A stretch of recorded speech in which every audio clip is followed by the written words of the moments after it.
Ça y est, tu t'es enfin lancé dans l'aventure du freelance et plus spécialement dans la création de vidéos. Déjà, félicitations à toi, c'est un énorme pas que tu viens de franchir. C'est carrément un changement de vie qui, je vais pas te mentir, va être compliqué. Mais si tu charbonnes bien comme il faut et que tu suis bien mes conseils, c'est sûr que tu y arriveras. Quand j'ai décidé de devenir vidéaste, une fois que j'avais fait tout l'administratif, donc les déclarations, les papiers, etc. D'ailleurs, si tu veux savoir comment faire, je te conseille de regarder ma vidéo que je te mets juste ici. Je te montre comment faire toute la paperasse pour devenir auto-entrepreneur et vidéaste. Donc après tout l'administratif, je me suis retrouvé à la fois seul, mais aussi seul devant un mur, un énorme mur. Et ce mur, c'est la première étape du freelance, trouver son premier client. D'ailleurs, écris-moi en commentaire comment ça s'est déroulé pour toi pour trouver ton premier client ou encore ta première prestation, comment ça s'est passé, qu'est-ce que tu en as pensé. Ça m'intéresse et je suis sûr que ça pourra aider pas mal d'entre nous. Je sais qu'au début, quand on se lance, c'est compliqué de trouver son premier client, on ne sait pas qui contacter, comment le contacter, etc. Et c'est pour ça que je fais cette vidéo. Donc aujourd'hui, je vais te montrer 4 méthodes qui vont te permettre de trouver ton premier ou tes premiers clients rapidement. Allez, c'est parti. Ça fait vraiment épisode plus belle la vie là.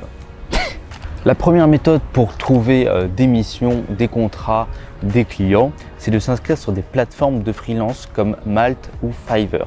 Personnellement, moi je suis sur Malte. Ces plateformes-là, elles permettent de connecter directement les freelances avec les entreprises. Comme ça, toi, ça réduit ton temps et ton travail de prospection. Et pour les entreprises, en fait, elles ont directement tous les freelances qui sont les plus aptes à remplir leur mission. Donc, elles sont juste à choisir avec qui elles vont vouloir travailler. J'ai personnellement obtenu mes premiers clients grâce à Malte. Donc, moi, je te conseille de t'inscrire. Tu n'as franchement rien à perdre. Tu ne payes rien quand tu t'inscris, juste tu es là. Et voilà, si ça tombe dessus, ça tombera dessus et ce sera cool. Donc pour t'inscrire sur Malte, tu as juste besoin de te créer un compte et de remplir tout ce que Malte te demande. Donc papier administratif, pièce d'identité, numéro de siret, compte bancaire, attestation de vigilance. Enfin, il y a beaucoup de papiers que tu obtiens grâce à l'URSSAF. Sur Malte, tu peux mettre ton domaine d'activité, que ce soit de la vidéo ou du graphisme. Tu peux aussi mettre tes compétences, ton portfolio qui est connecté à YouTube. Donc tu n'as pas besoin d'importer les vidéos, tu as juste besoin de mettre un petit lien et c'est bon. Tu peux aussi mettre ton budget. Et aussi, ce qui est sympa, c'est que tu peux demander à tes anciens clients sur Malte ou pas du tout de te laisser un avis sur Malte. Et ça, c'est franchement bien vu auprès des autres clients. Il y a évidemment des avantages à être sur ces plateformes, mais aussi des inconvénients. L'inconvénient principal, ce sont les commissions que te prennent ces plateformes. Sur Malte, les commissions sont de 20% sur la mission. Donc, si tu fais une mission à 1000 €, Malte te prendra 20%, donc 200 €. Donc il te restera 800 €. Et sur ces 800 € là, l'État te prendra 25%, donc encore 200 €. Donc au final, sur Malte, pour une mission à 1000 €, tu n'en récupères que 600. Ça pique quand même pas mal. Après, ce qui est intéressant, c'est que plus tu vas bosser avec les mêmes clients sur Malte, plus les commissions vont baisser et peuvent aller jusqu'à environ 5%. Donc c'est quand même un peu mieux. À toi de voir si tu acceptes de perdre de la marge, mais d'obtenir plus facilement des clients et de réduire ton travail de prospection. Pour ce qui est des avantages, il y en a pas mal, sinon ce serait pas du tout rentable. Déjà, du coup, tu n'as pas besoin d'aller chercher les clients. C'est Malte qui les connecte directement à toi. Un autre avantage, c'est que plus tu vas faire des missions, plus tu vas obtenir des points Malte. Et ces points Malte, en fait, ils vont te permettre d'être plus mis en avant sur la plateforme et donc d'avoir plus de clients. Donc plus tu bosses, plus tu auras de clients. En autre avantage, tu peux aussi voir les autres vidéastes. Je ne veux pas les appeler concurrents parce qu'en fait, on est plutôt des collègues que des concurrents. Tu peux voir leur budget à peu près pour voir si tu es dans la même fourchette de prix. Attention, ne baisse jamais tes prix pour être le moins cher du marché. Tu ne vas pas du tout te servir toi parce que tu vas être payé comme de la merde pour faire un travail de super qualité et tu ne vas pas non plus aider toute la communauté des vidéastes. Parce qu'en fait, les entreprises vont dire « Ouais, mais votre collègue, il est payé genre 150 € de moins que vous à la journée. » Et donc, en fait, ça va faire chier tout le monde. Donc, ne baisse pas tes prix. Mets des vrais prix 300, 400, 500 € journaliers. Pas moins. Jamais. Aussi, tu peux aller faire un tour sur les autres portfolios des vidéastes. Parce que comme je te l'ai dit, tu peux mettre tes vidéos sur Malte et donc aller voir ce que les autres vidéastes font. Moi, je le fais assez régulièrement et je trouve ça vraiment enrichissant parce que tu peux t'inspirer et essayer de savoir comment on fait tel ou tel type de vidéo. Bon, j'en ai un peu marre de ce cadre un peu plus belle la vie, donc on va aller bouger pour faire la deuxième méthode. Allez, à tout de suite. Hop là. Là, ça devrait être bon. Faut se relever. J'ai pas envie. La deuxième méthode, c'est la prospection par mail. Je sais, c'est pas la plus évidente parce qu'on sait jamais vraiment à qui envoyer des mails, Certes, on a l'entreprise, mais on n'a pas vraiment de destinataire quand c'est dans des entreprises du privé. On doit passer par LinkedIn et si on n'a pas LinkedIn Pro, etc., c'est un peu compliqué de trouver des mails et envoyer des messages. Pourtant, la prospection par mail, c'est un levier très fort pour ton business. Et plus tu vas prospecter, mieux tu sauras prospecter. Un conseil, quand tu vas écrire tes mails à des entreprises, personnalise-les au maximum. Parce qu'en fait, les entreprises, elles reçoivent des dizaines et des dizaines de mails chaque jour. Et il faut que tu retiennes leur intention pour ensuite présenter tes services. Donc, renseigne-toi un peu sur l'entreprise, fais quelques recherches. Est-ce qu'elle vient de sortir un nouveau produit? Est-ce qu'elle est en train de s'agrandir?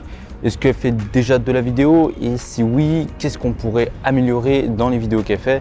Enfin voilà, tu leur dis ça et comme ça, tu vas pouvoir mieux te démarquer auprès des autres personnes. Essaye de voir ça plutôt comme un jeu de drague. Tu dois faire une bonne première impression et retenir son intention dès le début. En faisant ça, tu vas certes mettre beaucoup plus de temps pour écrire des mails. Tu vas mettre peut-être 20-30 minutes pour écrire un mail, mais tu vas avoir beaucoup plus de chances de retenir l'attention de l'entreprise, donc de présenter tes services et d'avoir potentiellement un client. Il y a un vidéaste qui parle beaucoup de business et de prospection par mail et je t'en parlerai à la fin de la vidéo. Voilà pour la deuxième méthode. Maintenant, on va passer à la troisième méthode et je vais encore bouger de place. Alors là, ça n'a rien à voir avec la vidéo.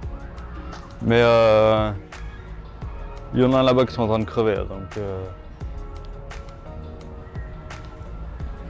moi là-dedans je survis pas, je meurs.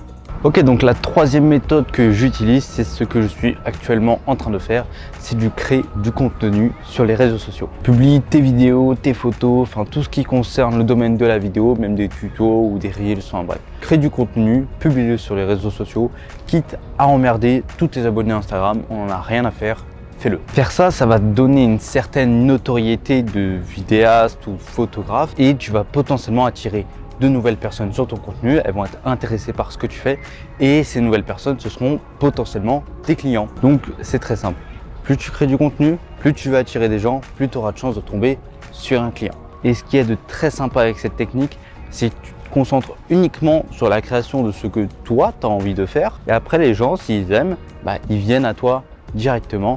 Et là, tu vas pouvoir parler travail et business. Donc, tu te concentres essentiellement sur la création. Moi, par exemple, j'ai cette chaîne YouTube sur laquelle je poste mes tutos et mes projets. Je suis aussi sur Instagram. D'ailleurs, si t'es pas abonné, abonne-toi quoi. Je suis aussi sur LinkedIn, Facebook et TikTok. En gros, je suis partout quoi. Et en fait, faire tout ça, ça me permet de renforcer ma notoriété de vidéaste et de devenir une figure reconnue dans le domaine de la vidéo. Donc, n'oublie pas tout ce que tu fais, poste-le sur les réseaux sociaux et n'oublie pas de me mentionner.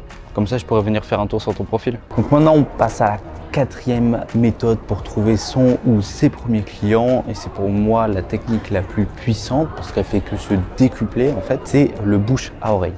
Là, c'est carrément les gens que tu connais qui vont parler de toi, de tes services, de tes prestations, de ce que tu fais à de potentiels clients. Donc toi, tu n'as vraiment rien à faire. En fait, non, tu n'as pas rien à faire. Tout ce que tu dois faire, c'est en parler autour de toi. Donc, soit publier ton contenu, etc. Soit dire à ta famille, à tes amis ou même à des inconnus dans la rue, qu'est-ce que tu fais quoi. Moi, par exemple, en soirée, je m'appelle plus Hugo Barbet. Je suis le vidéaste Hugo Barbet. Comme ça, dès que je me présente, tu sais qui je suis et ce que je fais. En fait, c'est comme montrer son contenu sur les réseaux sociaux. Plus tu vas le faire, plus tu vas parler de toi, plus les gens vont assimiler le fait que tu es un vidéaste et que tu fais de la vidéo. Et donc, au final, ils finiront par parler de toi à des personnes, à des entreprises, à leurs amis qui commencent à créer un business. Et au final, ça va te retomber dessus et tu vas avoir de nouveaux clients grâce à tes amis. Voilà, maintenant tu connais mes 4 méthodes pour obtenir ton ou tes premiers clients. C'est encore des méthodes que j'utilise aujourd'hui qui me permettent de trouver encore de nouveaux clients. Donc elles fonctionnent au début et elles fonctionnent encore plus après. J'espère que ces méthodes-là te seront utiles et que tu vas pouvoir les utiliser. Dis-moi en commentaire quelle méthode toi tu utilises personnellement et pourquoi tu l'utilises. Ça m'intéresse et ça pourrait aider les autres vidéastes qui commencent dans le domaine de la vidéo. Dis-moi aussi si tu aimes ce genre de vidéo où je parle un peu business, comment avoir des clients, etc. etc. Et si ça te plaît, je vais en faire de nouvelles avec ma propre expérience. Tout à l'heure, je t'ai parlé d'une chaîne YouTube qui s'appelle Vidéaste Freelance. C'est une chaîne YouTube qui parle business et entrepreneuriat dans le domaine de la vidéo. Je te conseille d'aller la voir, je te mets leur chaîne juste ici. En tout cas, j'espère que la vidéo t'a plu et si c'est le cas, on se retrouve la semaine prochaine dans une nouvelle vidéo. Ciao!